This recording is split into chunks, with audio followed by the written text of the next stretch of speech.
ഒന്ന് വെള്ളത്തിനരികെ നട്ടിരിക്കുന്നു. അപ്പോൾ വേരാറ്റരികത്താണ്. ഹല്ലേലൂയ. വേരെവിടെ പോയിരിക്കുന്നു? ആറ്റരികത്ത്. അതിൻ്റെ അർത്ഥം എന്താ? ആറ്റിൻ്റെ പുറലോകം മുഴുവനും വരണ്ടു പോയാലും ഇതിൻ്റെ വേര് പോയി നിൽക്കുന്നത് വറ്റാത്ത ആറ്റിൻ്റെ തീരത്താണ്. അതിൻ്റെ അർത്ഥം ബാക്കി എല്ലായിടത്തുള്ള വെള്ളവും വറ്റിയാലും ഈ തോട് വറ്റത്തില്ല. അവിടെയാണ് വേര് പോയി നിൽക്കുന്നത്. ഈ ചെടി പച്ച പിടിക്കുന്നതിനാവശ്യമായ വെള്ളം ഈ വേര് വലിച്ചെടുക്കും. ഹല്ലേലൂയ.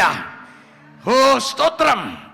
ഒരു ദൈവ പൈതൽ എപ്പോഴും ആറ്റരികത്ത് നട്ടിരിക്കുന്നതും തക്ക കാലത്ത് ഫലം കായ്ക്കുന്നതും ഇല വാടാത്തതുമായ വൃക്ഷം പോലെ ഇരിക്കുമെന്ന് ദൈവവചനം പറയുന്നു. കൈകളെ തട്ടി ദൈവത്തെ സ്തുതിക്കാം.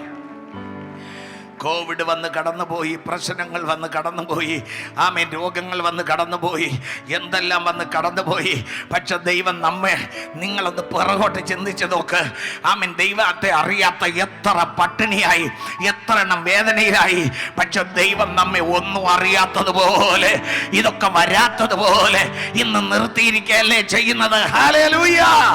വന്ന പ്രശ്നങ്ങൾക്കെല്ലാം എൻ്റെ കർത്താവ് പരിഹാരം തന്ന്, പുതുവഴികളെ തുറന്നു തന്ന്, നന്മകളെ തന്ന്, ആമേൻ, മൊത്തം മറണ്ടു പോയപ്പോഴും സാമ്പത്തിക വരൾച്ച ഉണ്ടായപ്പോഴും ഒരു വേര് തോട്ടിന്റെ കരയിൽ ഉണ്ടായിരുന്നതിനാൽ ആ തോട്ടിൽ നിന്നുള്ള വെള്ളം വലിച്ചെടുത്ത് നമുക്ക് ജീവൻ മാണ്ടു പോകാതെ, തകർന്നു പോകാതെ, നശിച്ചു പോകാതെ ഇന്ന് വരെ നിൽപ്പാൻ ദൈവകൃപ തന്നില്ലേ?